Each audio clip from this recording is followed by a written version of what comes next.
Hey guys, welcome back to the channel. Today's we're gonna brew. I'm gonna do the two pot method with my new pot. Hopefully, I figured to save money on on propane instead of bringing the temperature for strike water or whatever up and then going in outside and then bringing this back inside just for the hour. I'm going to do my normal mash in this. Bring the temperature up in this, mash in this, put it in the stove, let it mash for the hour, then transfer it from here to the bigger pot, top up to 5 gallons with my sporge water or whatever. I mean, this is whatever I got in here. So if this is 4 gallons, hopefully, or 3.5, then we'll top up to 4. I'm not really care because it's a partial extract. We're not doing a full like freaking mash here. 10-gallon mash, obviously, in that pot. So I'm not worried about this. I'm still doing partial, as you can see, with the extract. So what we got some light steamy. We're doing what I call my summer ale. That's ready for May Day. All right. So hopefully this will be ready and done, and it will be ready and done because I'm using a new yeast strain today. So it's got 2 rows, some crystal, I think, and some Pilsner. The Pilsner DMA, and that's what's in the grains. So about 5 pounds of grain. So I think last year when I brewed this, it came out to be about. Let me check my notes. No, that's the wrong one. I think it was 5.5, 6%. So we're gonna see if we get up to that again.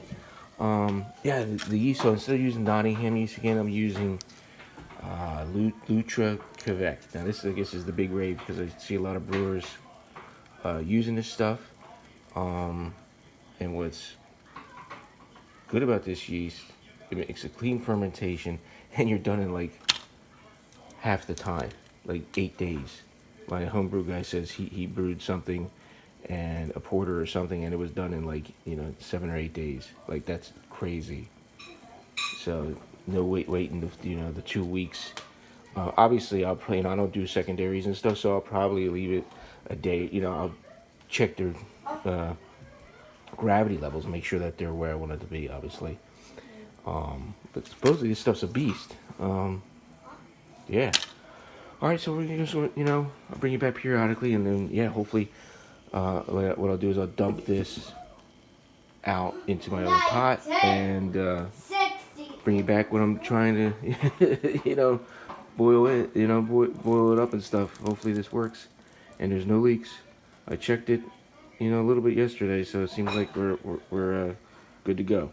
All right. Yeah, another thing I found out about this yeast, it has such a high temperature range. Look, you can ferment at 68 all the way up to 95, which, I'm always scared about because, in the other yeast strains, man, if you ferment at even 85, you're going to get some, with the English ale yeast, you're going to get some funky flavors, So this is really some interesting stuff. And, yeah. So if you guys haven't tried this stuff,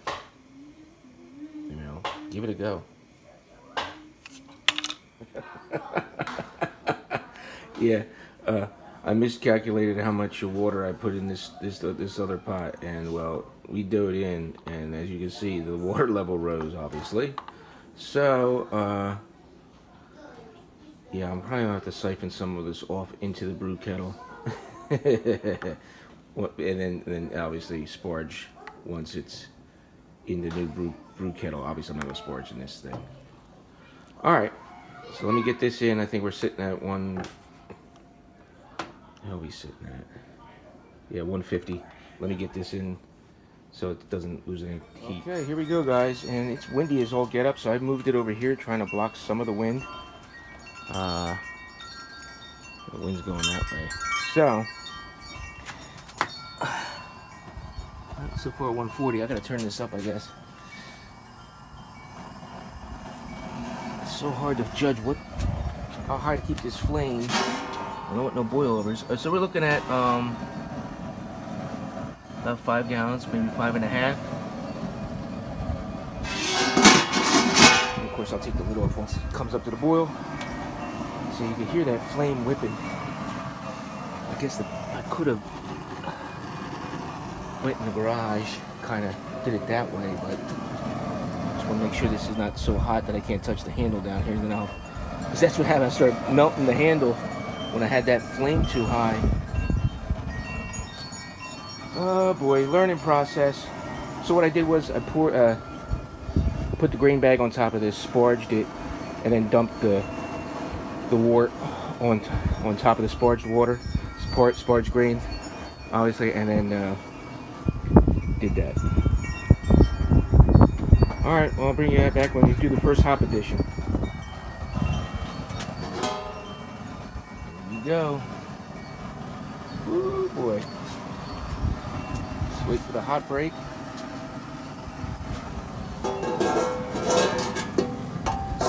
Lid down. Let me turn this down just a little bit. Let me turn that heat down. Woo, she's coming up. She's coming up.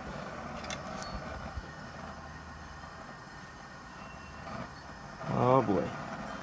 Getting a little anxious here. Let's see if we can maintain that without having any more flare-ups. Looks good, guys. Wow. Oh man. Let me turn it back just another half turn. Let's see where we're at with that. Alright. Whew, she's steaming. Alright, let me see if I can get this hop drop in without having a flare up. Alright, 60 minutes for that. East Kent Golden's at 60, then there's going to be 2 more hop additions where it's another ounce of East Kent, but it's going to be splitting them up. I think one at flame out, or one at 10 minutes, and then one at 20 or 30 minutes, I forget. I got to check my notes. Alright. Oh, one more thing I might add. We got about a 38-degree wind chill out here right now.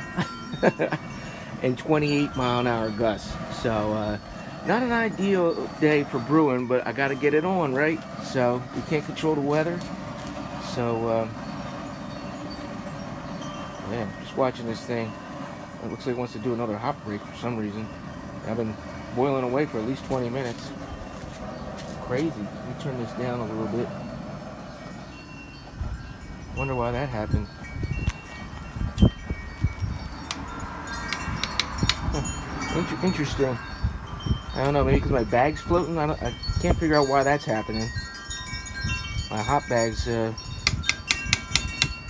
a lot of air in it for some reason. Oh well, technical difficulties. Let me turn that back up a little bit. There we go. Alright. I'm going to hook up the wort chiller up to the garden hose over there when it's time to chill. See how that goes. Brewing outside. It's the first ever for the captain. Okay, here we go. 30-minute hop addition. Half ounce of East Kent Goldings. And what I'm noticing with this type of setup is it keeps hot breaking. Like it does like this, where it's hardly boiling, and then boom, man, it'll get real vigorous, and I'll just have to mix. I don't have to touch the heat no more, but I just keep mixing around those hot break bubbles to keep breaking them up before there is a boil over. But it's a different process compared to what I'm used to. You know, I'm used to just letting it boil on the stove for the hour and walking away and doing whatever I want. But now it's like I'm like constantly babying this thing, you know, looking for hot breaks. It's interesting, you know, but it's, hey, Captain's up on his game, so it's a lot more work, I guess. But so far so good, man. We're doing good.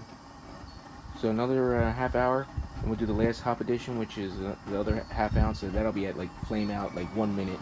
1 minute to flame out. 15 minutes left on the boil, and I just added the Irish moss. So I was going to try. I couldn't grab the camera fast enough to hit that to show me putting it in, but Irish moss just went in.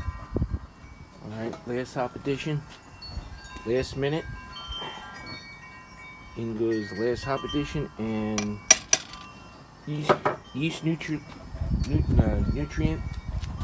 and then it's going to be really hard to get that dry malt extract in there. So once I do flame out, then I'm going to try and get that in there without losing any due to the wind, and then get the wort chiller in. Wort chiller is in. Dry malt went in easier than I thought. Temperature dropping. So hopefully this cools down pretty quick. It's hard for me to get the wort chiller all the way in because of the temperature probe. It just kind of like bumps into that, but it's okay. I think it'll work alright. Alright. Feeding the plants. Alright guys, brew day is done. As nerve-wracking as that was, trying to do that this way, you know. So I got it in. The top-up water was probably just about maybe a half a gallon. I don't think it was a full gallon. So it's probably about a half a gallon I had to top up to get it up to 5. We're sitting at like 26, 25, 26 degrees Celsius. So that's around 77, 78-ish.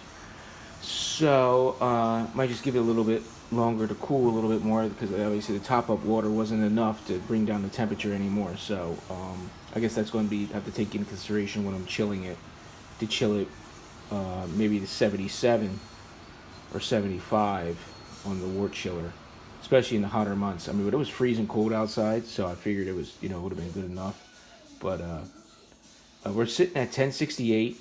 I already took the grab reading, so we're good to go. I'm going to pitch the yeast in a minute as soon as I sign off. Well, give it a little bit longer, see if I can get it down to 25 or 20, at least 24, 75 degrees. Because like I said, this yeast doesn't have to be at 68. We can go up to 90 or whatever. But then it's going to cool in the closet anyway. And it's supposed to be a really cool rest of the week here. So until we do it again, my friends, remember, let's set sail.